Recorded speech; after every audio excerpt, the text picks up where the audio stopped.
Lola Falana. The name evokes images of sequined gowns, dazzling dance moves, and a captivating stage presence. But behind the glitz and glamour lies a surprising secret, the enigma of her love life. Was she a heartbreaker who left a trail of shattered romances? Or a fiercely private soul who guarded her love life as fiercely as her dance moves? Join us as we delve into the world of Lola Falana, separating fact from fiction and untangling the rumors surrounding her mystery men.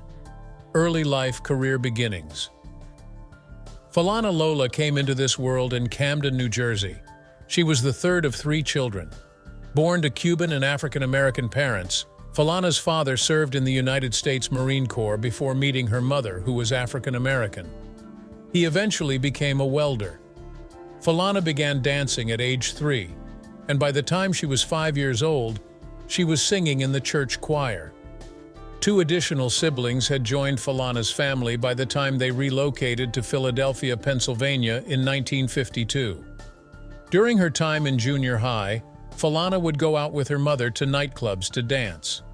She went to New York City a few months before graduating from Germantown High School, against her parents' wishes, because she became so committed to pursuing a singing career. At the tender age of 16, Falana landed her first dancing assignment in 1958, when she was the opening act for Dinah Washington's Philadelphia nightclub performance. A woman known as the Queen of Blues, Washington supported Falana when she was just starting out. Falana had the good fortune to be noticed by Sammy Davis Jr. as she was dancing in a chorus line in Atlantic City, New Jersey. Davis Jr. then offered her a starring role in his 1964 Broadway musical Golden Boy. Following the musical's popularity, Falana embarked on her music career in 1964. Her 1965 debut song, My Baby, was issued by Mercury Records. Frank Sinatra's record company was her home later in her career. Sammy Davis Jr. personally coached Falana in the late 60s. Falana made her film debut in 1966's A Man Called Adam, which also starred Ossie Davis, Cicely Tyson, and Davis himself. In 1966, Falana rose to prominence on Italian television, and in 1967, she became a movie star. While starring in 3 films in Italy, the first of which was a spaghetti western, she mastered the language and became fluent in its use. She co-starred with famous singer Mina as a showgirl on Saturday night's Sabato Sera. There was a term for her, the Black Venus. At the same time that she was filming in Italy and performing in a production of Golden Boy in London, she was also touring as a dancer and vocalist with Davis.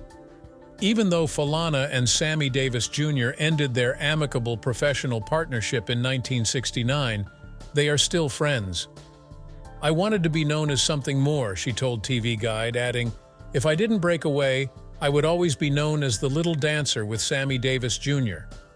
For her role in the 1970 American film The Liberation of L.B. Jones, for which she received a Golden Globe nomination for New Star of the Year, actress, she made her cinematic debut. She also appeared in Playboy magazine that year. She made history as the first black woman to appear in the Tigress perfume advertisements by Fabergé. During that time, she was the lead in a handful of films that were blaxploitation in nature. Black Pride Inc. supported her 1978 performance at the Val Air Ballroom. In the early 1970s, Falana first appeared on American entertainment television. She frequently made appearances on The Joey Bishop Show and The Hollywood Palace, where she showcased her boundless creativity, passion for dancing, singing, and comedy. More opportunities came as a result of these appearances. On September 11, 1972, the day she turned 30, Bill Cosby engaged her as the first supporting player for his highly anticipated variety hour, The New Bill Cosby Show. Falana was a youngster who Cosby met while he was a college student, when he was having trouble pursuing his comedic dreams. They met while she was performing in Philadelphia nightclubs. Falana appeared as a special guest on numerous hit television series in the mid-1970s, such as Laugh-In, The Tonight Show starring Johnny Carson, The Muppet Show, and The Flip Wilson Show. Her television specials included her as well. The 1975 disco single, There's a Man Out There Somewhere by Falana peaked at #67 on the R&B singles chart run by Billboard. In the same year, she made a triumphant comeback to Broadway in the main role of Dr. Jazz. Despite the show's cancellation after only 5 performances, Falana received a Tony Award nomination and went on to win the Theatre World Award in 1975.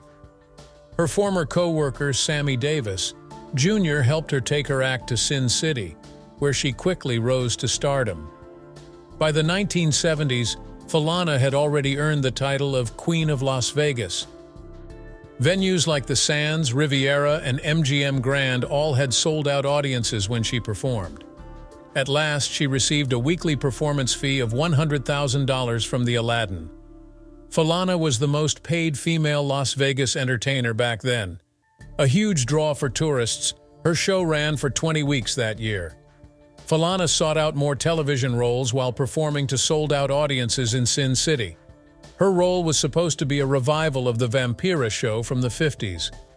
But after the failure of this venture, she became a cast member of the short-lived CBS daytime drama Capital, playing the role of Charity Blake, an affluent entertainment magnate. The 1995 single Don't Cry Mary was co-written by Falana and Catholic musician Joseph Lee Hooker. Now that she's retired from performing, she travels the nation spreading spirituality and hope. When she's not on the road, she keeps to herself in Las Vegas and tends to her apostolate, the Lambs of God ministry. Together with Save Sub-Saharan Orphans, the ministry's primary mission is to aid orphans in sub-Saharan Africa. Wayne Newton's Theater in Branson, Missouri was the site of Falana's final known musical performance in 1997, Love Affair and Marriage. Lola Falana had an affair with her mentor at the time, Sammy Davis Jr., sometime between the years 1965 and 1968. The affair entered the public eye after Davis confessed it to his wife at the time, May Britt, which ultimately resulted in the divorce of the couple in 1968. Lola Falana's life has been a captivating tapestry woven with threads of artistic triumph, cultural impact, and a persistent shroud of mystery surrounding her romantic life. While her achievements as a dancer, singer, and actress are well documented, her personal relationships remain shrouded in secrecy.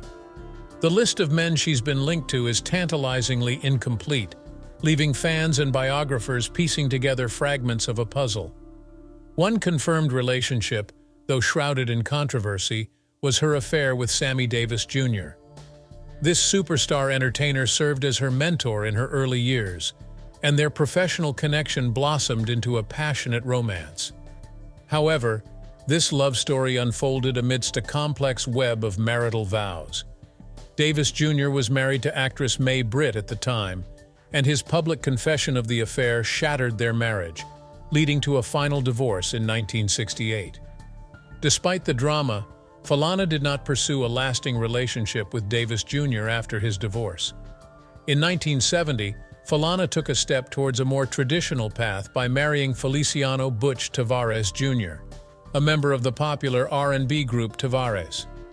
This union, filled with early promise, ultimately fell short of happily ever after.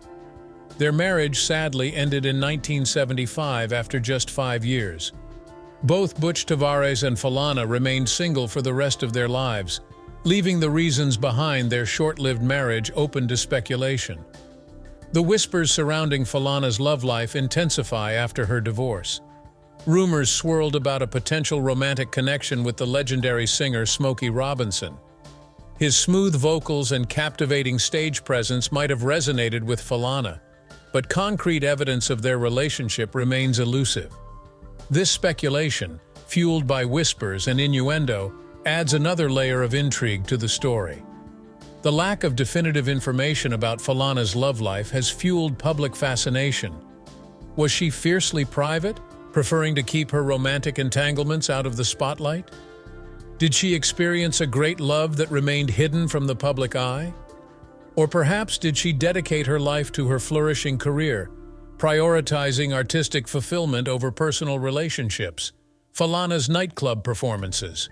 Falana became a global sensation with her electrifying nightclub performances in Sin City and around the world. Wayne Newton hooked up with Falana, making her his co-star. He is the most regular performer in Las Vegas, putting in 30 weeks a year. When they performed together, they mesmerized large crowds at places like the Sands, Riviera, and MGM Grand. Falana earned an astonishing $2 million for 20 weeks per year as the headliner of her performance at the Aladdin Hotel and Casino by 1979, second only in profits to Newton's earnings on the Strip. Falana and Sammy Davis Jr. co-hosted the 1980 American Black Achievement Awards on Ebony. She selflessly contributed her skills to a number of humanitarian events, including as a 1980 hotel workers benefit, a United Negro College Fund telethon with Lou Rawls' Parade of Stars, and a muscular dystrophy telethon with Jerry Lewis. Falana portrayed the iconic entertainment personality Charity Black in the CBS daytime drama Capital in 1984, 4 years after that. Falana struggled with a feeling of nothingness despite her accomplishments. She began keeping a diary when she was 10 years old and eventually turned her recollections and ideas into a manuscript in 1982 called Thoughts, which was never published. Despite enduring multiple major surgeries, Falana was nearly killed by peritonitis in 1983. "I was out on that road dancing and singing my heart out and shaking that thing," she reflected in a March 1990 interview with Jet magazine, looking back on that turbulent time in her life. "After that, I realized that I would start crying whenever I returned to my hotel room. I was already evolving, so I didn't enjoy having to become this other person." Health challenges. Falana suffered a devastating MS relapse in 1987. The singer Falana had trouble managing her voice, lost parts of her vision, and had paralysis on her left side. Additionally, her hearing was subpar. Unpredictably, everything had spiraled out of hand, leaving Falana with the terrifying thought that she might never be whole again. For a time, Falana stayed out of the limelight, which posed a number of questions for her adoring public over her well-being and progress toward recovery. She began suffering from her crippling sickness in December, shortly after waking up from her slumber and falling, right after taping a Motown Christmas special with Red Fox. Her left side went immobilized and terror gripped her when this happened 4 more times before she stayed on the bed. Various sclerosis, a degenerative, chronic, and incurable illness that targets the central nerve system, was the diagnosis she received. For nearly 2 years, Falana was quarantined due to her condition. Joseph Schenck, Falana's manager, had to cancel over $2 million worth of nightclub and performance appearances due to her unexpected sickness. "What a difference a day makes," was her response to Jet's August 1989 question about her feelings over the abruptness of her predicament. "The next day, I'm a cripple lying in bed receiving fan mail, and the day before that, I'm standing erect and listening to the acclaim of fans." Falana was unable to overcome her feelings of hopelessness, despite her gratitude to her followers for the messages they sent her expressing their support, love, and prayers. Falana turned to her friends, neighbors, family, and God for support and healing after realizing that modern medicine couldn't provide her with the solution she so urgently needed. While recovering at Brenda and Lionel Richie's house in Los Angeles, her comedy buddy Dick Gregory advised her to consume just water, fresh produce, and fruits. Falana persevered through the agony of trying to regain sensation to her paralyzed side by beginning an exercise program that includes weight training, cycling on a stationary cycle, running on a treadmill, jumping on a trampoline, climbing stairs, and most significantly, physical therapy. While she was out of the spotlight, she dealt with all of these things. She started feeling better as soon as she started living a healthy lifestyle. A transformation in her previously pitiful appearance was evident in less than a month, as the disease that had been enslaving her slowly ate away at her body. In the 15 months that passed, she would have 5 more assaults identical to the first. Still, she refused to give in to the illness and kept fighting. In 1989, Falana struck the death blow to the sickness when it went into remission, confirming her victory.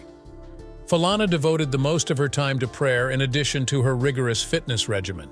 During her sickness, she discovered her faith in God, and she kept trusting in Him for strength to overcome the obstacles she faced. What Falana called being able to feel the presence of the Lord. was a spiritual experience that she said helped her heal. From the comfort of her Las Vegas home, she interviewed Jet in the early months of 1988. Her account was really detailed. The possibility to get up and move my body and earn a living or just feel good about myself was always there, she said. After that, I suddenly found myself with a crooked jaw, a crooked visage, and drooping limbs. Falana, it's not about being beautiful or having superpowers anymore, I told her. You no longer have access to any of the gifts you relied on and associated with who you are. I decided to take stock by counting everything I had and checking my tiny bag for any leftovers. I possessed the gift of faith, the most precious gem that remained in my possession. Just 1 year following her illness in 1988, Falana became a Catholic. As she let go of her former life and embraced the new one she had received from God, her religious practice and faith became her core. Regrettably, although being symptom-free following her 1989 public return, she suffered a recurrence of MS in 1996, forcing her to return to Philadelphia and spend some time living with her parents. According to Jet's March 20th issue, Falana told the audience, "I don't mind if I don't do it dance ever again," when she was given the Oscar Micheaux Award at the 16th Annual Black Filmmakers Hall of Fame Awards in 1989. "I am being tested by God to determine whether I am truly faithful." Tape tributes to Falana's bravery, perseverance, and ability were presented during the award show by Sammy Davis Jr. and Jerry Lewis. From being a sex symbol to becoming a spiritual leader. At the Las Vegas Hilton in the spring of 1989, Falana and Wayne Newton performed a stirring version of Proud Mary. Clubs were hesitant to book Falana at first because they were worried she could relapse, but in July, she triumphantly returned to the Sands for a string of sold-out concerts. She sang in English, Spanish, and Italian during her concerts, showcasing her flexibility. Falana boldly said, "I'm back." On her first night back, according to Jet Magazine's August 1989 story, "If I'm not cured, then I'm healed," she told an audience member who had inquired about her health. While medical science can alleviate symptoms, only God can restore health. Boston, Atlantic City, Las Vegas, and Los Angeles had all extended bids to Falana by the beginning of 1990. On top of that, she gave speeches at universities and appeared on TV chat shows. Though Falana was transitioning from a sex icon to a spiritual leader, she was still undergoing a metamorphosis. She described the scene to People Weekly, saying, "My car just pulled into the parking lot of a Catholic church. Upon entering, a sense of belonging washed over me." Falana announced her intention to become a nun in early 1990 while speaking from the pulpit of Chicago's Christ Universal Temple. She had been celibate for about 13 years, and was prepared to give up her career. "When I was growing up, I wanted to be like everything I saw in the movies, on television, and in videos. Hot, sassy, sexy." Falana told the congregation in an interview that appeared in Jet magazine in March 1990. "I dove headfirst into my studies to discover how to make myself more attractive, seductive, and hotter. They address the mother of Jesus as Our Lady. I aspire to be that kind of woman. I would like not to bop about while I stroll. No more shaking that thing, I refuse to. Let me be a lady, please." During her time as a Carmelite nun, Falana recalled a defining incident on Christmas Day in 1991 as she chronicled her conversion to Catholicism on the Lambs of God website. Falana became a Catholic after seeing a film of the Stigmata and having a personal contact with the Blessed Mary. She shed her ostentatious stage character and took up a more modest way of life, ditching the sequins and exposing outfits for a plain cross. Falana went back to her childhood in Philadelphia, where she and her mother, Cleo Twine, and stepfather lived in a 2-story brick house in a poor neighborhood. Falana set out on yet another tour, this time to encourage others through her talks and testimonies about the Catholic evangelical religion. Her outreach efforts included the release of a video titled "Bridging the Tears," which dealt with the emotional fallout of having an abortion. Hosted by Roma Downey, the 1996 documentary Miracles and Visions, Fact or Fiction, delves further into Falana's miracle MS cure. A new Catholic apostolate, the Lambs of God Ministry, was founded by Falana in 2002. A grassroots organization called Save Sub-Saharan Orphans, SSSO, was established by this ministry to assist the approximately 13 million children in sub-Saharan Africa who have been left orphaned as a result of the AIDS epidemic. 100,000 plus are dealing with the terrible consequences of HIV/AIDS on their own.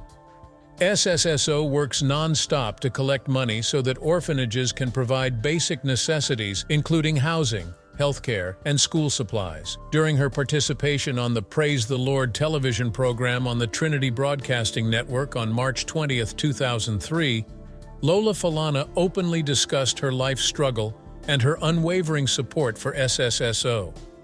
Falana's involvement with the group has brought much-needed attention to the plight of the children abandoned when their parents die from HIV/AIDS.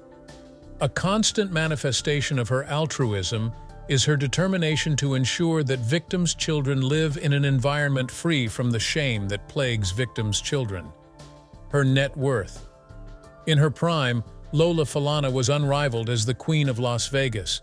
She was able to collect a high fee for her performances and amassed a wealth of $10 million from her extensive acting, modeling, and music career. Smash that like button if you enjoyed this video and turn on your notification bell to be the first to know when the next video is up. Click on the next video that pops on your screen to catch up. Till next time.